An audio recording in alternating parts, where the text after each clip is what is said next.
রাজ্যপাল সিভি আনন্দ বোসের বিরুদ্ধে শ্লীলতাহানির অভিযোগ তুলেছেন রাজভবনেরই এক অস্থায়ী কর্মী। গত বৃহস্পতিবারের এই ঘটনায় তোলপাড় রাজ্য রাজনীতি। অভিযোগ সামনে আসার পর তড়িঘড়ি বিশেষ তদন্তকারী দল গঠন করে কলকাতা পুলিশ। পাশাপাশি কলকাতা পুলিশের তরফে ওই ঘটনার সিসিটিভি ফুটেজ চাওয়া হয় রাজভবনের কাছে। যদিও সেই সিসিটিভি ফুটেজ রাজভবনের তরফ থেকে কলকাতা পুলিশকে দেওয়া হয়নি, তার বদলে বৃহস্পতিবার রাজভবনের তরফে সাধারণ মানুষের উদ্দেশ্যে সামনে আনা হয় রাজভবনের সিসিটিভি ফুটেজ।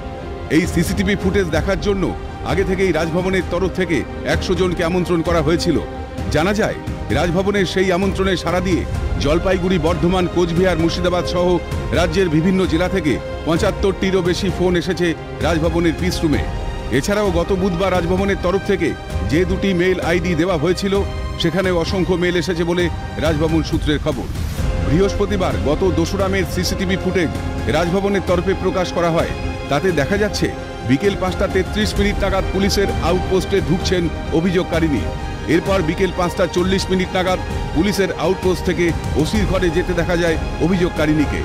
তারপর 6টা 41 মিনিট নাগাদ রাজভবনে একটি গাড়ি এসে থামতে দেখা যায়, তবে সেটা কার গাড়ি তা জানা যায়নি। বৃহস্পতিবার এই সিসিটিভি ফুটেজ দেখতে রাজভবনে এসেছিলেন আসানসোল নিবাসী পেশায় অধ্যাপক তুষারকান্তি বন্দ্যোপাধ্যায়। এই প্রসঙ্গে সংবাদ মাধ্যমের মুখোমুখি হয়ে তিনি কি জানালেন, শুনুন।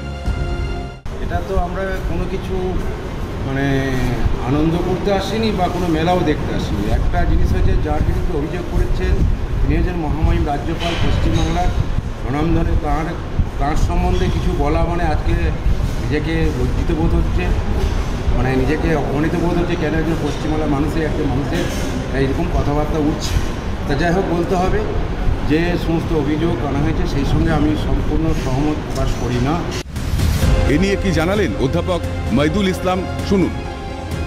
কিছু বোঝার নেই, কারণ পুরোটা এখনো দেখা যায়নি। 11:30টার সময় চালু হওয়ার ছিল, 11:30টায় চালু হয়নি। আমার তো সময় জ্ঞান আছে, এখন যেতে হবে। তাই না, বেরিয়ে যাচ্ছেন পুরোটা না দেখে? আর 2টোর সময় তো কাজ আছে, ছাত্রছাত্রীরা বসে আছে, তাদের প্রেজেন্টেশন আছে।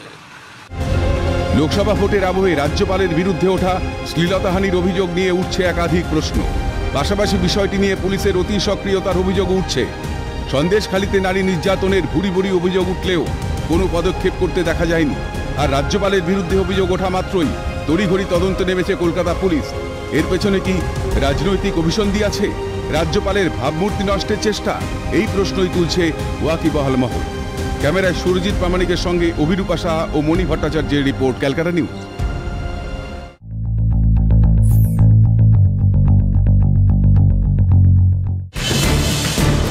রাজভবনে শ্লীলতাহানির ঘটনায় এখনো অব্যাহত কাদা ছোড়াছুড়ি। শাসক শিবির এই ঘটনাকে সামনে এনে লাগাতার রাজ্যপালকে আক্রমণ করছে।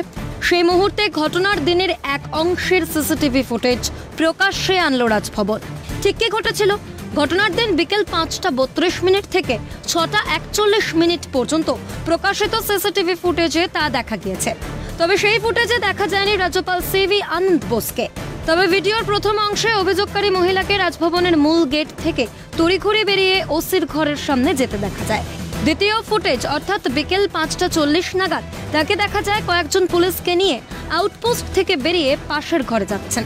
এই ভিডিও প্রকাশ্যে আসার পরেই রাজনৈতিক চাপানোতর তৈরি হয়েছে রাজ্য রাজনীতিতে। রাজ্যপাল সহ প্রধানমন্ত্রীকে আক্রমণ শানিয়েছে রাজ্যের শাসক দল। কলকাতা পুলিশকে দিতে হবে, এটাই আইন বলে। পুলিশের দ্বারস্থ হয়েছেন সেই মহিলা, সে বিচারের জন্য অপেক্ষায় রয়েছে। সে কিন্তু তার কমপ্লেন্ট ফেরত যাচ্ছে না, কারণ সেটা সত্য। মহামান্য রাজ্যপালকে সাপোর্ট দিচ্ছেন কে? রাজভবনে সেদিনকে রাত্রে নিবাস করলেন কে? সেখানে ছিলেন ওই নিবাসে প্রধানমন্ত্রী। তারপরে দিন গ্রিন সিগন্যাল পেয়ে তিনি কলকাতা ছেড়ে কেরালায় চলে গেলেন। ভারতীয় জনতা পার্টি এটা নিয়ে কিছু বলছেন না কেন? প্রধানমন্ত্রী এটা নিয়ে নীরব কেন? অভিযোগকারিনীর ঘটনাস্থল ভিডিও তো সেইটা দরকার। গেট দিয়ে কে ঢুকছে, গেট দিয়ে কে বেরোচ্ছে, এই ভিডিওটা দেখে কে কি বুঝবেন, তার কি মানে হবে? রাজ্যপালের পাশে দাঁড়িয়ে বিজেপির রাজ্য সভাপতির মন্তব্য, মানুষ সব দেখছে, মানুষ সব জানে। জানি যে এই ধরনের মিথ্যে অ্যালিগেশন, মিথ্যে আরোপ আমাদের উপর লাগানো হবে এবং আমরা গণতান্ত্রিকভাবে এইভাবে লড়াই করে এটা রুখবো। মানুষ সত্যিটা জানে, মানুষ পুরোটা জানে। একদিন সবার মুখোশ খুলে যাবে প্রতিক্রিয়া বিজেপি প্রার্থী দিলীপ ঘোষের। আসল ঘটনা যতই চাপা দিক, যতই মিথ্যা বলুক, সত্য একদিন সামনে আসবেই আর সবার মুখোশ খুলে যাবে। যারা এত বড় পাপ করছে, গভর্নরকে পর্যন্ত চরিত্র হনন করার চেষ্টা করছে, যারা সংবিধানকে কলুষিত করে মহিলাদের সম্মান নিয়ে টানাটানি করছে, তাদের একদিন বিসর্জন হবে।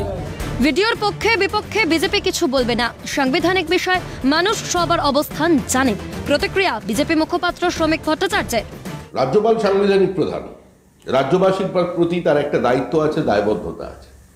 সেখান থেকে তিনি তার মতো করে ব্যাখ্যা দিচ্ছেন, নিজেকে এক্সপ্রেস করছেন বা তার জন্য ভিডিও ফুটেজ সামনে এসেছেন। কিন্তু এই ভিডিও ফুটেজ নিয়ে পক্ষে বা বিপক্ষে কোনো বিতর্কে রাজ্য বিজেপি অংশগ্রহণ করবে না। এটা সম্পূর্ণভাবেই সাংবিধানিক প্রধানের বিষয়। যেটা হচ্ছে যে বিতর্ক চলছে সেটা পাবলিক ডোমেনে আছে, প্রত্যেকের অবস্থানই মানুষের জানা। মমতা সরকারের বিরুদ্ধে ষড়যন্ত্র করে ফাঁসানোর অভিযোগ করেছেন বিজেপি প্রার্থী অগ্নিমিত্রা পাল। মহিলা ঘটিত কেস অশোক গাঙ্গুলিকে দেওয়া হয়। এই সরকার এবং মমতা ব্যানার্জির যে ঘৃণ্য রাজনীতি এবং ভিন্ডিকটিভ রাজনীতি, এটা ভারতবর্ষে সবাই জানে। এবং এখন এমন পর্যায়ে গেছে যে প্রতিটা গ্রামের মানুষ, ছোট বাচ্চাকে জিজ্ঞেস করলে তারাও জানে যে এই টিএমসি সরকার, স্পেশালি মমতা ব্যানার্জির এই নিম্ন স্তরের রাজনীতির কথা। সুতরাং মহামহিম রাজ্যপাল তাকে এক্সপ্লেনেশন দেবার বা তার ক্লারিফাই করার কোনো দরকার নেই। শ্লীলতাহানি ইস্যুকে কেন্দ্র করে অভিযোগ পাল্টা অভিযোগে উত্তপ্ত বাংলা। কোন খাতে বয় রাজভবনের শ্লীলতাহানি অভিযোগের ভবিষ্যৎ? উত্তর দেবে সময়। ক্যালকাটা নিউজ।